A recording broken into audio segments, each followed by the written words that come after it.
नमस्कार, आपके साथ हूं मैं राजीव शर्मा। देश में कोरोना के मौजूदा दौर में कुछ बातें ऐसी सामने आ रही हैं जो आम आदमी को न सिर्फ अचंभे में डालती हैं बल्कि बाजार के अंदर एक बड़ी सांठगांठ का सबूत भी देती हैं।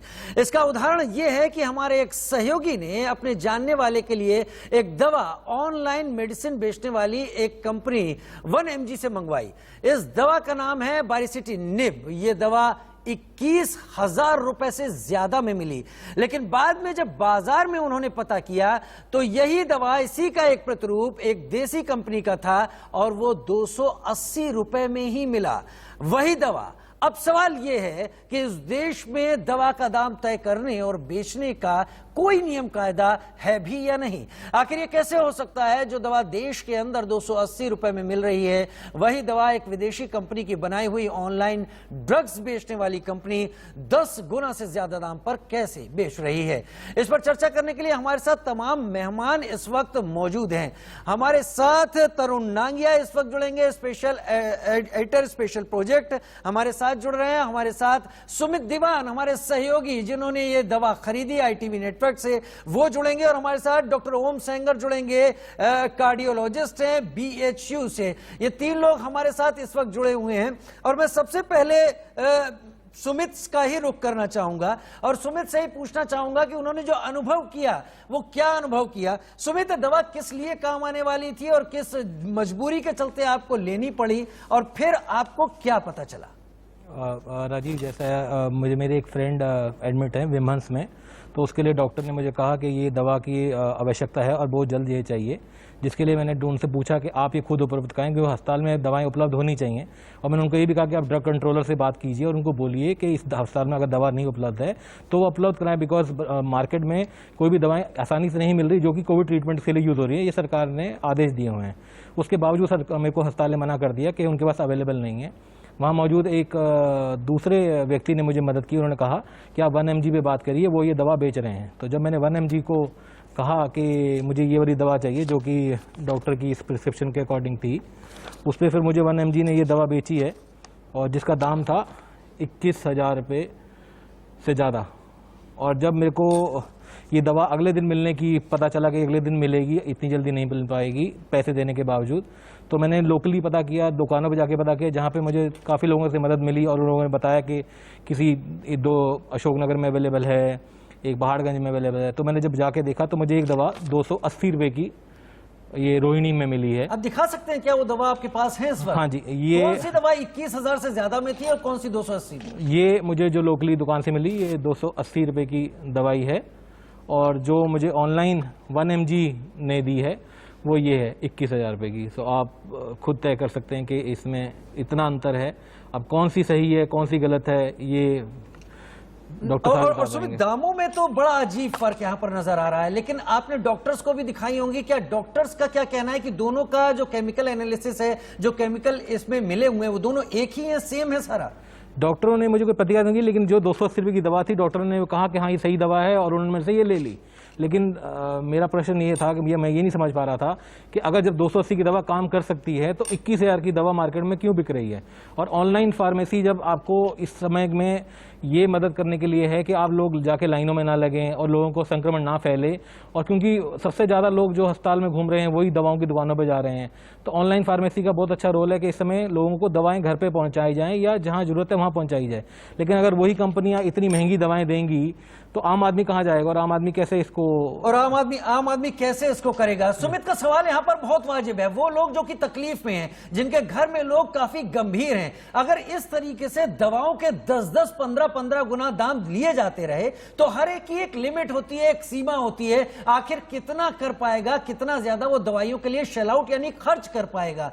मेरे साथ इस वक्त तरुण नांगिया भी इस वक्त जुड़े हुए हैं। तरुण, आपसे पहले जानना चाहूंगा, डॉक्टर ओम सेंगर भी मेरे साथ BHU से सीनियर कार्डियोलॉजिस्ट के तौर पर जुड़ गए हैं। तरुण, हमारे देश में दवाओं को बेचने के क्या वाकई कुछ नियम है या नहीं? क्या वो दवा जो 280 रुपए में हमारे सहयोगी को मिली और डॉक्टर का कहना है कि इफेक्टिव है, और उसी का एक दूसरा केमिकल जो दूसरी दवा है दूसरे नाम से है, ऑनलाइन खरीदते हैं, वो कहीं 10 गुना ज्यादा दाम, 21,000 से ज्यादा उसकी कीमत जा रही है? 10 गुना क्या, काफी ज्यादा दाम है। क्या कोई नियम है या नहीं, इस बारे में साफ करें तरुण। सबसे पहले तो मैं आपसे ये शेयर करना चाहूंगा कि नियम है। एक अथॉरिटी है जिसका नाम है नेशनल फार्मा प्राइसिंग अथॉरिटी, यानी जितने भी ड्रग्स बिकते हैं मार्केट में उसको एक तरीके से अप्रूवल लेना पड़ता है वहां से, और वो एक ऑर्डर निकालते हैं जिसको कहते हैं ड्रग प्राइस कंट्रोल ऑर्डर। यानी कोई भी दवा अगर एक हद से ज्यादा रेट पे बिक रही हो तो सरकार ये ड्रग प्राइस कंट्रोल ऑर्डर उस दवा के लिए निकालती है, और ये ऑर्डर का उस कंपनी को पालन करना पड़ता है और उस दाम के नीचे दवाई बेचनी पड़ती है। प्रॉफिटियरिंग जिसको हम कहते हैं कि कोई जो सॉल्ट है यानी कोई दवा है, कोई केमिकल है, वो अगर आपको 90 पैसे प्रति किलो में मिल रहा है और उसकी दवाई यदि अगर एक स्ट्रिप 600 रुपए में बिकेगी तो ये जरूर एक तरीके का क्राइम ही हुआ, क्योंकि ये प्रॉफिटियरिंग ही नहीं है, ये एक गरीब देश में आप बहुत सारे लोगों को वंचित रखेंगे दवाई से। तरुण मैंने अभी तरुण आप अपना बात पूरी कीजिएगा, इस बीच में मैंने कैलकुलेट किया है, दरअसल 75 गुना ज्यादा दाम वसूले गए, 75 टाइम्स मोर। बिल्कुल आप सही कह रहे हैं। सरकार के पास तो एक तरीके से ये अथॉरिटी है, पावर है, लीगल पावर है कम करने की। अब किस कारणवश ये हो नहीं पाया ये जांच का विषय है, क्योंकि ये अप्रूवल लिए बिना महंगी दवाई कोई बेच नहीं सकता है। दूसरी ये बात है कि सरकार की कई स्कीमें चलती हैं जिसमें आपको जो जेनरिक ड्रग्स हैं जो जिसके ऊपर कोई पेटेंट नहीं होता है वो भी आपको सस्ते दामों पे मिलती है। ये सब होने के बावजूद इस देश में इतनी महंगी दवाई इसलिए भी मिलती है क्योंकि पूरे देश में आज की डेट में जितने भी मेडिकल प्रोफेशनल हैं, डॉक्टर हैं, वो आपको ब्रांड लिख कर देते हैं प्रिस्क्रिप्शन पर, वो आपको ये नहीं लिख कर देते हैं कि ये सॉल्ट लाना है। और हमारे देश में ही ऐसा केवल होता है कि डॉक्टर कहते हैं कि इस कंपनी की दवाई लो, ये नहीं कहते कि ये सॉल्ट ले लो, भले कोई कंपनी का हो। और इसके ऊपर एक बहुत बड़ा बिजनेस चलता है और उसके चलते लोगों को 10 गुना, 20 गुना, 100 गुना, कभी कभी 1000 गुना भी देना पड़ता है। ये एक तरीके का क्राइम है जिसको रोकना चाहिए। ये एक तरीके का क्राइम है जिसको रोकना चाहिए। डॉक्टर ओम सेंगर मेरे साथ जुड़े हुए हैं। डॉक्टर ओम सेंगर, एक दवाई मेरे सहयोगी जो इस वक्त मेरे साथ मौजूद हैं उनको जरूरत थी, बारसिटिनिब उसका नाम है, और कहा गया कि ये रेमडेसिविर के साथ दी जाती है।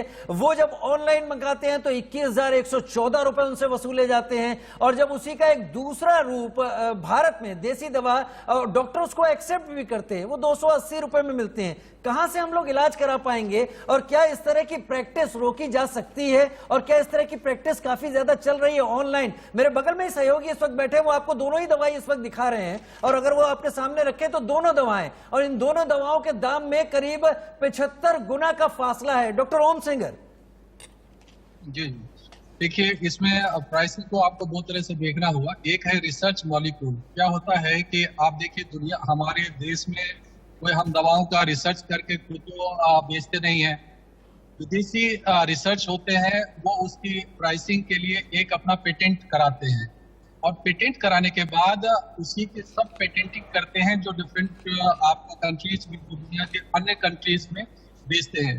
जो पेरेंट कंट्री होती है जहां पर वो रिसर्च करते हैं उसमें डॉलर और यूरो इस सब का एक तो फर्क होता है, तो कन्वर्जन होता है। उससे कई दवाएं जो है जो विदेशी ब्रांड होते हैं ना, उसकी वजह से आपको दिखेगा कि कई सारे दवाओं में आपको फर्क होता है। वही नहीं, बनने वाले डॉक्टर ओम सेंगर जो मुझे जानकारी मिल रही है, मैं आपको ही दूंगा पूरा मौका, उसमें यह कि ये जो दवा महंगी मिली है इसका जो फॉर्मूला है वो बाकायदा लीगल तरीके से शेयर किया गया है, तब भारत में ये दवा बन रही है, इतनी सस्ती है। तो इस तरह से एक तरीके से मरीजों के साथ ये क्या इसको धोखाधड़ी की श्रेणी में नहीं डालना चाहिए? नहीं, वही ये मैं पूरी बात मेरी सुनेंगे तब आप समझ पाएंगे कि मैं कह क्या रहा हूँ। मैं ये कहना चाह रहा हूँ कि मेरा तो आज से मैं 5-7 साल पहले इस पर एक बहुत बड़ा लेख लिखा था, और मैंने कहा था कि दवाएं क्या, कोई भी चीज जो इस देश में बनती है उसके एमआरपी को कंट्रोल करना बहुत जरूरी है, और दवाओं में हो चाहे कोई और चीजों में, उसके जो प्रोडक्शन प्राइस है ना उसे 50% का फायदा देकर उनको बेचने का मौका दीजिए। 50% फायदा कम तो नहीं होता है। और चाहे वो ड्रग्स हो, चाहे इम्प्लांट्स हो, चाहे स्टेंट हो, चाहे कोई भी चीज हो, वो हर चीज में आप उसके प्राइसिंग, एक्चुअली एमआरपी में इतना ज्यादा गैप होता है ना कि लोग उसका अनड्यू एडवांटेज लेते हैं। तो ये एमआरपी का जो ढीला ढाला रवैया है सरकार का, इससे गरीब आदमी बहुत पिसते हैं। और चीजें एक होती है, इसमें भी थोड़ा सा क्वालिटी भी डिफरेंस होता है। क्वालिटी कंट्रोल के लिए दवाओं के खासकर, क्योंकि ये जीवन और मृत्यु का सवाल होता है, तो जिस दवाएं के अगर आपने एक क्वालिटी कंट्रोलिंग अथॉरिटी जो है वो कंट्रोल नहीं है, जैसे अभी आप मामले एक बात बताता हूँ, जैसे क्या हुआ कि रेमडेसिविर आपने देखा हो कि गुजरात में लोग नमक चीनी नींबू बना के बेच रहे थे। अब इसके बारे में तो हमें देखना पड़ेगा ना कि वो जो दवाएं बिक रही है वास्तव में दवाई है कि क्या है जी। इसलिए दोनों ही एस्पेक्ट को देखना जरूरी है और इसमें सरकार की भूमिका बहुत महत्वपूर्ण है। मुझे लगता है कि मोदी जी को जिस तरह उन्होंने स्टेंट के रेट कम किए हैं, अदर इम्प्लांट्स, अदर दवाइयां और मेडिकल ही नहीं, दूसरे चीज के भी एमआरपी और प्रोडक्शन प्राइस में 50% से ज्यादा गैप नहीं होना चाहिए, क्योंकि जब आप गैप देंगे तो वो करप्शन का जड़ होगा। और चाहे वो कोई भी ब्रांड लिखे, उसे क्या फर्क पड़ेगा, जब प्राइस की कैपिंग कर देंगे तो वो उतने में बिकेगी। आज क्या है, आप कोई भी स्टेंट लगा दीजिए, आपको 29,000 में मिलेंगे, 28,000 में मिलेंगे, 25,000, 18,000 में मिलेगा। उसका एक आपने एक सर्टिफिकेशन। मैं इससे भी एक स्टेप और आगे जाना चाहता हूँ, ये सिर्फ दवाओं तक नहीं है, ये एजुकेशन इंस्टीट्यूशन, हेल्थ, जहां आप अस्पताल में जा रहे हैं वहां पर अपने मन से लोग तय कर लेते हैं कि एक दिन आईसीयू में भर्ती हुए तो इसका कितना पैसा लेना है। इसका भी अलग अलग कैटेगराइजेशन होना चाहिए कि ABCD अगर शहर है तो उसमें इस तरह के अस्पताल यानी सर, पेंडेमिक के दौर में इस तरह की चीजें केवल लोगों को राहत देने के नाम पर अगर लगातार चल रही हैं तो हम वाकई जायज नहीं ठहरा सकते। तरुण नांगिया मेरे साथ जुड़े हैं। तरुण, क्या कुछ किया नहीं जा सकता? क्योंकि अगर हम अपने सहयोगी के अनुभव को देख रहे हैं और वो 75 गुना ज्यादा दाम दे रहा है, तो फिर ये जो तमाम बातें आ रही थी कि रेमडेसिविर की बात हो, ऑक्सीजन सिलेंडर की बात हो, वो मल्टीपल टाइम्स ज्यादा बढ़ाकर न केवल बेचे गए, अब भी चोरी छुपे बेचे जा रहे हैं। कोई चेक एंड कंट्रोल है? जो लोग परेशान हुए हैं, क्या वो कुछ कर सकते हैं? देखिए, सबसे पहले मैं डॉक्टर सेंगर की बात से चालू करके आपकी एक प्रश्न तक आऊंगा। डॉक्टर सेंगर ने एक प्राइसिंग की बात की, हॉस्पिटल बेड्स की भी। आज ही मैं किसी से बात कर रहा था, जनरल वार्ड का बेड 10,000 रुपए में सामान्य हॉस्पिटल में चार्ज किया जा रहा है, और आम दिनों में वो 2-2,500 पर डे से ज्यादा नहीं होता है। तो कोई एक तरीके का कंट्रोल मैकेनिज्म नहीं रह गया हॉस्पिटल्स में। मेरे को कोई आज एक कंप्लेन करने आया था, उन्होंने मुझे ये कहा कि सर 10,000 रुपए जनरल वार्ड के मुझे चुकाने पड़े, 2 दिन के 20,000 देने पड़े, बाकी खर्चा और देना पड़ा। जो सामान्य रूम था अलग से, उसके 40-45,000 रुपए वसूले जा रहे थे, जो आम समय में कभी नहीं होता है। तो जब तकलीफ आती है तो इतनी प्रॉफिटेबल, क्या ये सही बात है? ये एक point number 1। Point number 2, government के हाथ में 100% पावर है ड्रग्स को कंट्रोल करने का। गवर्नमेंट के जो डिपार्टमेंट है, नेशनल फार्मास्यूटिकल प्राइसिंग अथॉरिटी, जिसको हम कहते हैं NPPA, इसमें वैज्ञानिक बैठे हुए हैं जो ब्यूरोक्रेट्स है, वो सारी इंडस्ट्री की सारी तकलीफों से वाकिफ है। उन्होंने अगर इन दवाओं पे एक तरीके से कैपिंग नहीं लगाई है तो ये उनको एक प्रश्न है कि उन्होंने ऐसा क्यों नहीं किया है। बहुत सारी दवाएं आपको 90 रुपए की भी इस तरीके से 10 गोलियां मिलेगी और 1200 की सॉल्ट होगा। क्यों ऐसा हो रहा है? इसकी एक तरीके से विचार करने की जरूरत है। As a media house, as a news channel, as a newspaper, हम बाकी सारी चीजों की बातें उठाते हैं कि पुल इतना महंगा क्यों बना है, ये बिल्डिंग में इतनी लागत क्यों आ गई, बट दवाइयों के मामले में कभी एक तरीके से ध्यान नहीं जाता है। पर आज जब सबको इतनी तकलीफ हो रही है तो ये ध्यान जा रहा है। आज ही मैंने एक ऑर्डर रिव्यू किया है NPPA का, कंपनी का नाम मैं लूंगा नहीं, इनहेलर की एक तरह से बात की। NPPA ने आज कुछ दिनों पहले ऑर्डर दिया कि ये कंपनी, ये जो इनहेलर है, ये इतने रुपए से ज्यादा का नहीं बेच सकती, ऑर्डर दे दिया। ऐसा ही काफी और सारे ड्रग्स पे देने की जरूरत है। वो क्यों नहीं दिया जाता है, ये हम सब समझदार है समझने के लिए कि ऑर्डर दिया जाता है। तरुण, क्या फिर मैं ये समझूं कि ऐसे और तमाम कितने सुमित दीवान आगे भी आते रहेंगे जो परेशान होते रहेंगे केवल इसलिए कि उनके लिए जो प्रायोरिटी है वो प्रायोरिटी अपने किसी नजदीकी रिलेटिव की जान बचाना कहीं ज्यादा जरूरी है, उस मौके पर कोई दाम नहीं देखता। मेरा अनुभव रहा है, मेडिकल स्टोर पर जाकर आप कभी ये नहीं कहते कि इस दवा को कितने थोड़ा सस्ते में दे दो। अगर जरूरत है, मरीज की जान ज्यादा इंपॉर्टेंट है, तो कोई दाम को लेकर कहीं बहस नहीं करता। लेकिन इस बहस की आड़ में ये सब कुछ चलता है। मैं आपको एक अच्छी बात भी बताना चाहूंगा। कल मैं एक ब्लैक फंगस के मरीज को 30 बोतल एक ड्रग के चाहिए थे, जो एम्प्यूल कहते हैं, छोटी सी। और हमको वो एमआरपी पे मिले, एमआरपी ज्यादा थी, लगभग 8,000 रुपए, पर वही उसकी एमआरपी थी। सरकार ने क्रैकडाउन किया था और सरकार ने ये कहा था कि इसको एमआरपी से ज्यादा बेचा गया तो सख्त से सख्त कार्रवाई होगी। और एक अच्छा मुझे अनुभव हुआ कि उससे ज्यादा कोई एक ब्लैक मार्केटिंग नहीं हो रही थी, वो अलग चीज है। लेकिन मैं एक आपको बात बता रहा हूँ, अगर सरकार की मंशा हो कि प्रॉफिटियरिंग ना हो, तब इसको कोई रोक नहीं सकता है। जहां तक आपका सवाल है कि आप एक तरीके से प्राइस नहीं पूछते, एक चीज गांठ बांध लेनी है। जब भी आप किसी भी हॉस्पिटल में जाएं, जब आपको डॉक्टर एक दवाई लिख के देते हैं, तो एक सादा प्रश्न आप कर सकते हैं, क्या इसका कोई सस्ता विकल्प है? जब तक सरकार कानून नहीं लाती है, जैसे मुझे याद है ज्योति मिर्धा जो मेंबर ऑफ पार्लियामेंट थे, आज से कोई 8-9 साल पहले, उनके टाइम पे ड्रग प्राइस कंट्रोल ऑर्डर आया था। 450-500 दवाई की कीमतों को कैप कर दिया गया था कि इससे ज्यादा ये दवाइयां नहीं बिक सकती है, दाम में इतने ही दाम में बिकेगी। बाद में शायद कुछ दवाइयां निकाली भी गई थी उस लिस्ट से। ये क्यों? ये लॉबिंग होती है, इस वजह से होता है। इसमें बहुत सारी पॉलिटिक्स है, बहुत सारा पैसे का खेल है, जो एक छोटे कार्यक्रम में तो हम सारा साझा नहीं कर सकते। लेकिन एक बात मैं बता दूं, अगर सरकार ने ठान दिया सारे सॉल्ट्स के दाम, यानी सारे दवाइयों के दाम एक लिमिट से आगे नहीं जाएंगे। ठीक है, डॉक्टर ओम सेंगर भी मेरे साथ जुड़े हुए हैं। डॉक्टर ओम सेंगर, हम लोग बहुत वक्त से बात कर रहे हैं जेनेरिक दवाइयों की, लेकिन ऐसा लग रहा है कि प्रैक्टिस लगातार ऐसी है जिसमें आम आदमी, कॉमन मैन इसी चीज में फंस कर रह जाए कि उसको अपने मरीज की जान बचानी है, और कॉमन मैन कभी भी ये नहीं जान पाता कि ये दवा उसके मरीज के लिए कितनी फायदेमंद है या नहीं है। उसको केवल ये लगता है कि डॉक्टर ने लिखी है तो यही दवा जान बचा सकती है, फिर उसकी कीमत कुछ भी क्यों ना हो। ये जेनरिक पर हम क्यों नहीं आ रहे हैं, और क्या इस पे ना आने के चलते ही इस तरह के दाम वसूले जा रहे हैं? नहीं, उस पे मैंने वही कहा। देखिए क्या है कि मैंने आपको पहले भी कहा कि सरकार की जिम्मेदारी बहुत है। उसमें 2-3 तरीके से सरकार की जिम्मेदारी है कि देखिए, नाम ABCD XYZ कुछ भी हो, अगर सबकी क्वालिटी एक होगी और सबके मैन्युफैक्चरिंग प्राइस ऑलमोस्ट सेम होंगे और आप उनके 50% अगर एमआरपी फिक्स कर देंगे, तो चाह के भी, चाहे जेनरिक हो या बिना जेनरिक हो, वो कैपिंग बहुत इंपॉर्टेंट है। नाम आप जेनरिक में भी आपको क्वालिटी देनी है, बिना जेनरिक में। तो मेरा ये कहना है कि जब क्वालिटी, या तो आप कहीं कोई अगर दाम कम करता है तो उसमें, जैसे हम जाते हैं, मर्सिडीज भी एक गाड़ी है और मारुति की भी एक गाड़ी है, दोनों की प्राइस एक नहीं होती है।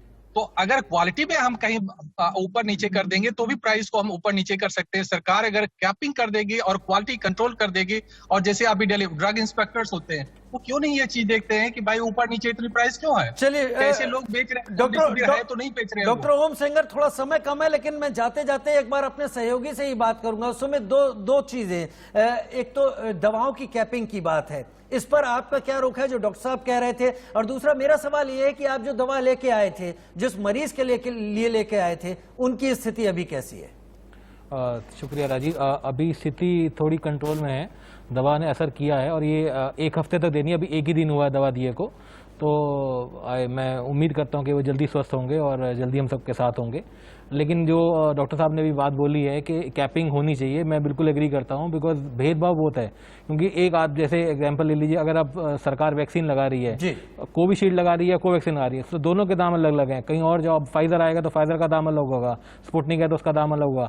तो जब काम एक दवाई ने एक चीज करना है तो रेट एक होने चाहिए, क्योंकि आम आदमी को बहुत फर्क पड़ता है इन छोटी छोटी चीजों से, बहुत फर्क पड़ता है। और मैं आपके साथ हूं। ये कैपिंग की बात जो डॉक्टर साहब ने भी उठाई, ये कैपिंग बहुत जरूरी है। बहुत अच्छा इशारा दिया आपने कि वैक्सीन जिससे हम सबको बचना है, उसी में अगर इतना ज्यादा डिफरेंसेस आ रहे हैं तमाम रेट्स में, हॉस्पिटल को, सरकारों को, लोगों तक पहुंचने में, तो दवाइयों में तो इस तरह की जालसाजी और धोखाधड़ी काफी ज्यादा देखने को मिलेगी। तरुण, बहुत शुक्रिया आपका वाजिब पॉइंट्स उठाने के लिए। सुमित, आपका भी बहुत शुक्रिया, आपने इस अपने कड़वे अनुभव को हमारे सामने रखा। डॉक्टर ओम सेंगर, तमाम सलाह के लिए बहुत शुक्रिया आपका। तो हम लगातार बात यहां पर यह रख रहे थे कि इस तरीके से कोरोना काल में जहां हम तड़प रहे हैं ऑक्सीजन के लिए, लोग एक एक सिलेंडर के 50-50 हजार तक दे रहे थे, जहां हम तड़प रहे हैं रेमडेसिविर के लिए, उसकी भी बहुत ज्यादा किल्लत है, उसकी भी बहुत ज्यादा मारामारी है और जालसाज धोखेबाज कमा रहे हैं। वहीं पर अगर ऑनलाइन भी इस तरीके की चोट लगने लगी तो आदमी जाएगा कहां?